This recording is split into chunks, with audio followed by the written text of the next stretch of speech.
Feb General Ashok Mehta, Chairman Cavalry Officers Association, senior veterans whom I know from 1973 onwards, to the serving fraternity of a major. So it's a vast variation, so I don't know where to pitch at this level. All the serving colleagues, members of academia and industry, members from the media, ladies and gentlemen.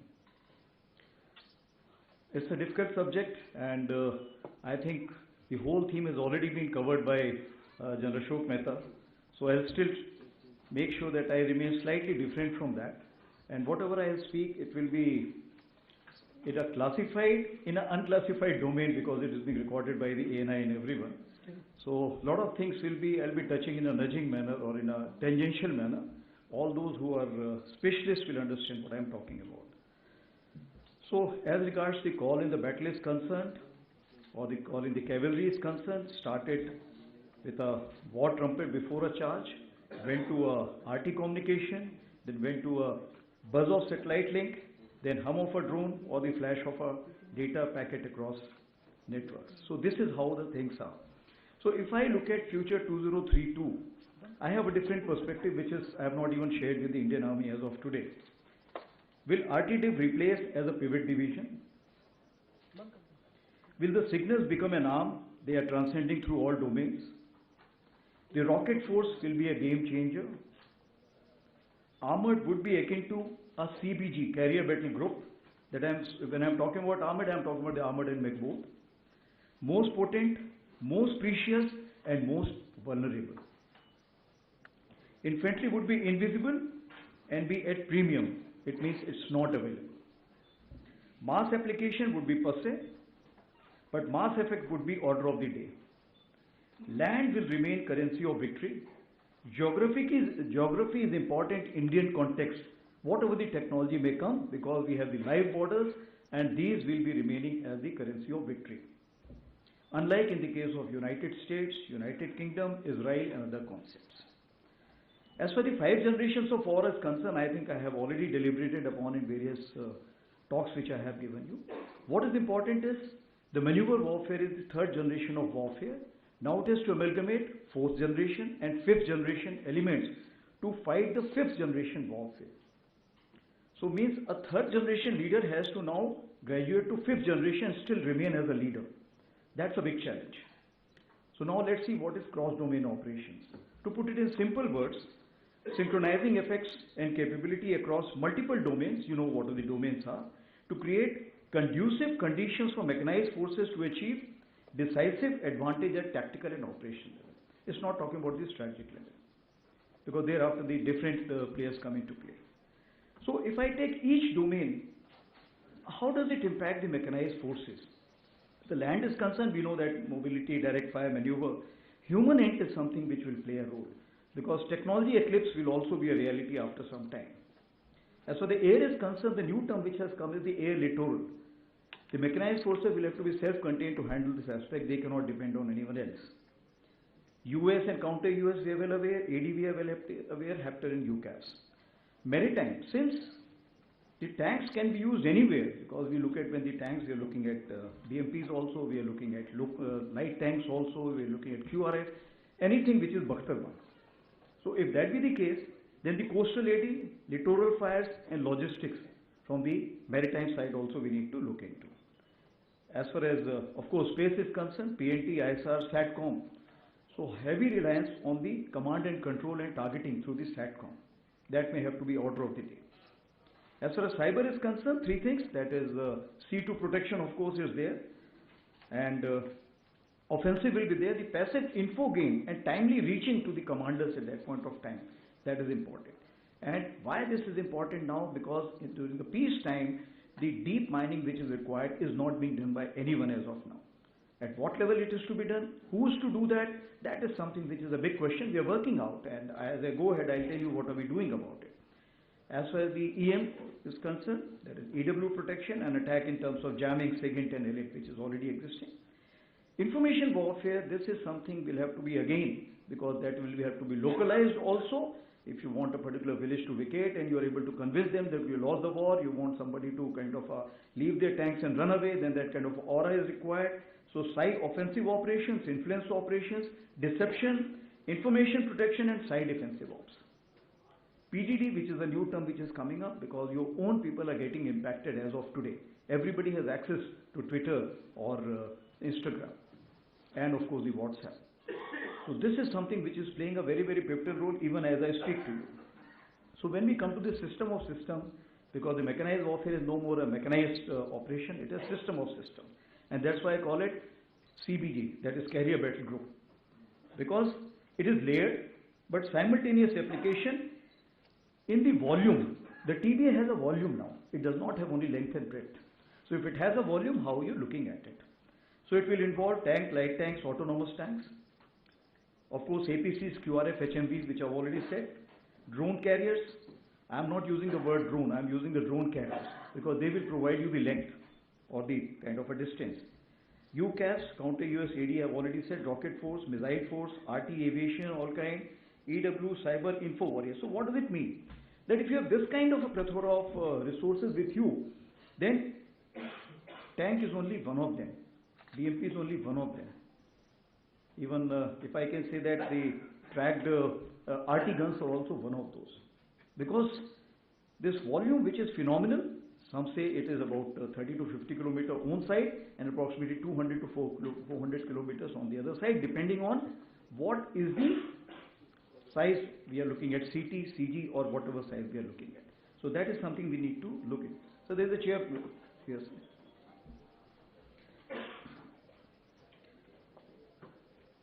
So the command and control will be something which will be dependent on various phases of the battlefield. So you have to have a combination of the centralized command control and decentralized. At what level? It's a sweet spot which will keep changing.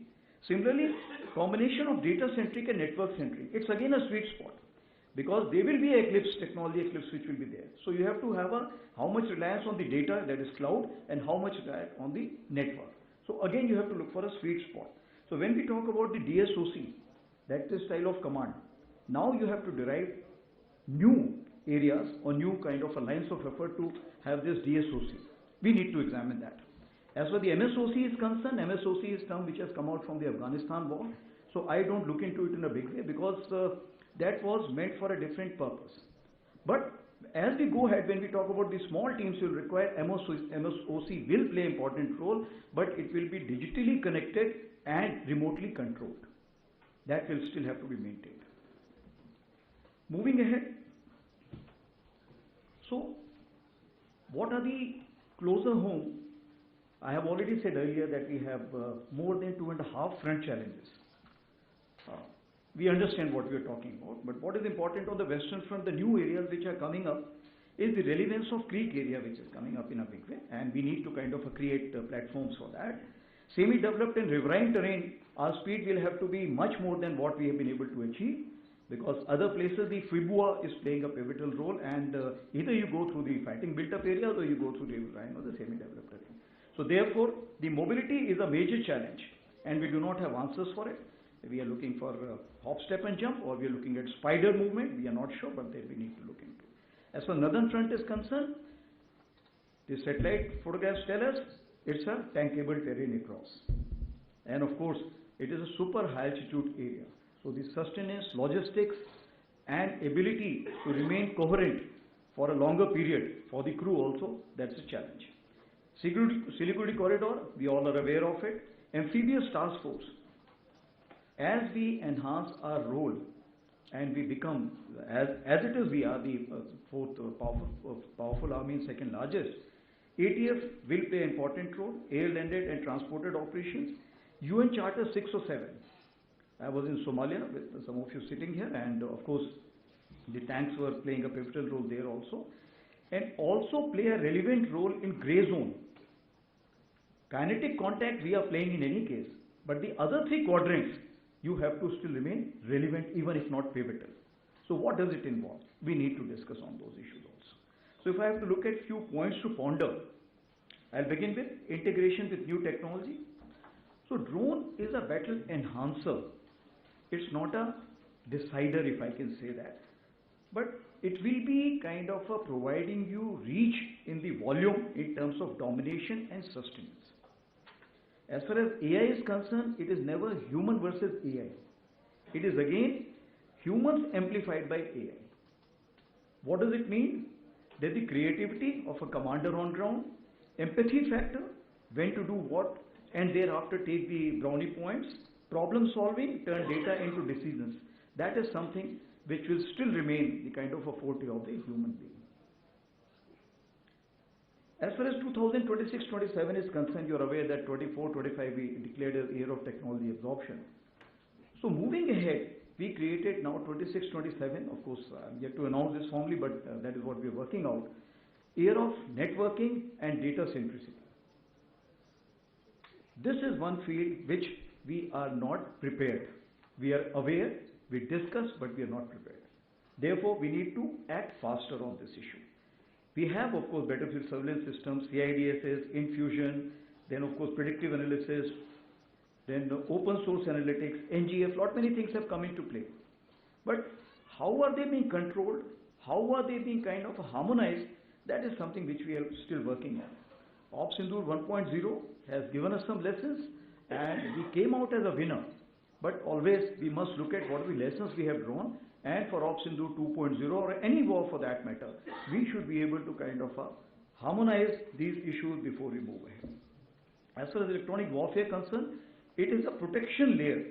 It is an armored protection layer, if I can say that. So the way you have a reactive armor and other things, as far as EW is concerned, this is also a protection layer, and this will have to be inherent in the platform which is being produced hereafter. As far as the evolving tactics or so-called TTPs and doctrines are concerned, there are two parallel ways of waging war, which is in the three quadrants which I have discussed earlier, other than the contact and kinetic. Non-contact is the LRV, electromagnetic, that is OSIMA, you can say that, US, counter-US, and in non-kinetic it will be IW, that is the cognitive domain. Who is going to control that? Now that additional responsibility will be coming on those leaders who are controlling the CC and above. They will have to look into it. So main lessons drawn from the Ukraine war, if we look into, I am just looking at three lessons as of now.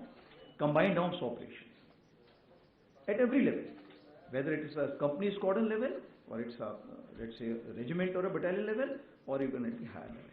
So the synergy which is required, or if I can say the combination which is required at the lowest level, and then it has to move up. Presently we are trying to do it at the highest level. And what I have said earlier, that earlier we used to have 10 to 12 days to find out and familiarize with each other. Now those days are not available. That's why we have gone in for Rudra, so that within 6 to 12 hours we should be able to take on the task which we are earmarked for. The second is asymmetric tactics and employment of battlefield equilibrium. And even Prime Minister during the CCC has raised this issue.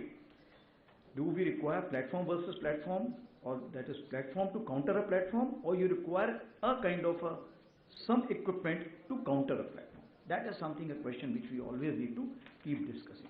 And I'll tell you the reason, because the battlefield equalizer means use cheaper domain effects, cyber, EW, drones and fires to shape battlefield and conserve mechanized forces for decisive action. The decisive action still remains with the mechanized forces, but what you require is the depth to it so that it is conserved for the particular task which is meant for. And you have cheaper options to make kind of orchestrate offensive action which you are required to carry out. And of course the third is civil military integration, because the wars are going to be costly affair, and therefore we need the help of the military civil fusion, of course, required in terms of whether it's a digital or a physical infrastructure, technology, logistics and citizen warriors also. So everybody has to play a role. I will not cover much on this. Now Jim Mattis, paraphrasing Oscar Wilde, said, "Doctrine is the last refuge of unimaginative." What it means, what I'm looking at, that black and white is not the answer. If you're looking at the answer that one will be able to give you this solution, it's not possible. Because the warfare is changing so fast. So every terrain, every timing, and the what capability of enemy is there, actually you have to decide your own course of action. So it's only a guideline. So it is fixed but flexible. Adaptable to long-term war while ensuring flexibility to win short-term battles for cumulative impact. I'll say again, adaptable to long-term war while ensuring flexibility to win short-term battles for cumulative impact. So it's already been discussed. I'm sure that the kind of concentrated application will not be feasible nowadays, and dispersion will be order of the day. So I'm just trying to explain the same thing. So it is simultaneously promote unity of effort in individual judgment, that's what I've just said. So smaller size, urban and hybrid will have to be phased through. Integration at the CT and CG level on the line of Rudra. And of course, if I can question or if I can suggest 45 tanks since World War II, I think a time has come to trade few tons of steel for lot munitions, drones and unmanned ground vehicles. The time has come. We need to look into inwards. Of course, I have been trying to kind of cajole PP, and every time he comes, he is the only one whom I offer a cup of tea. I am sure he will consider some changes into it. Because protection is protection. It may not be steel every point of time. Artillery, as you are aware, has already changed, where we have Shaktiman and Divyastra.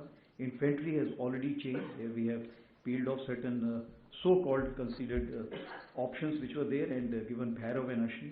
Mechanized recce and support have now planning to convert to Shaktiman. Air defense, AD is going to be not available in the future. AD is not available. Why? Because the kind of air littoral concentration which is there, we are looking at, let's say a 500 kilometer frontage, if you are talking about 5 to 10,000 of flying elements which are there, then the AD is not going to be available. If that be the case, then how do we look into it? As far as infantry is concerned, I've already said, it's not going to be available. If it's not available, what are the alternate means to look into?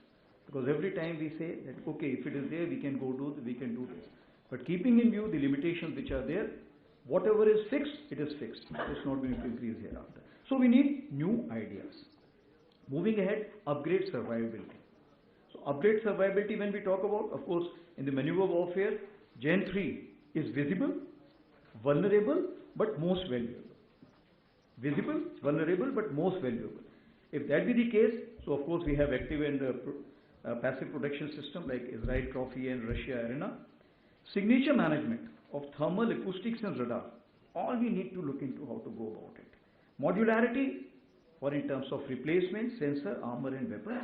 Unmanned system, that will have to be order of the day, and as you are aware that a lot of discussion has already taken place, and by the time we reach the time of 2032, we will be moving ahead on this in a much better manner. Integrated decoys. This is something again, means har yatri apne saman ke liye zimmewar hai. Now there will be no one who will be telling you how the deception and decoys have to be done. If you wish to protect yourself, you please carry your own baggage. So decoys also will have to be carried by the mechanized forces themselves. Backup communication, alternate navigation and EM hardened. As far as the effective IFF is concerned, complete visibility is something which is mandatory because there are so many players in the arena today.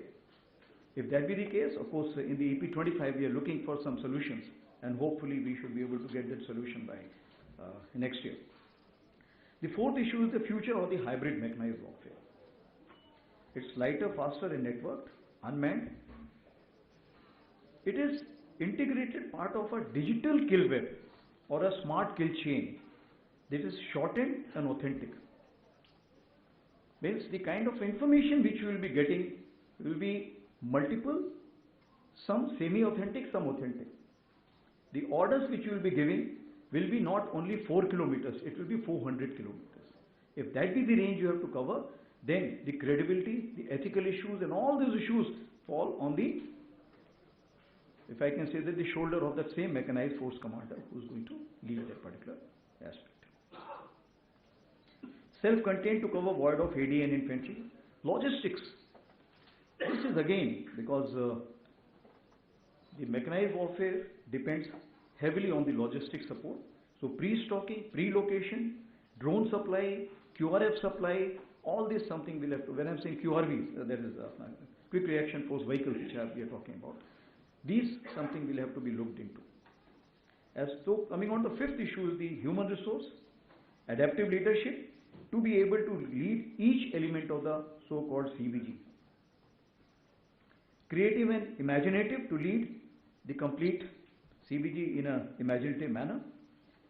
I'll just say as far as the officers and JCOs are concerned, that officers in any unit are able to take a particular outfit from good to great or mediocrity to greatness.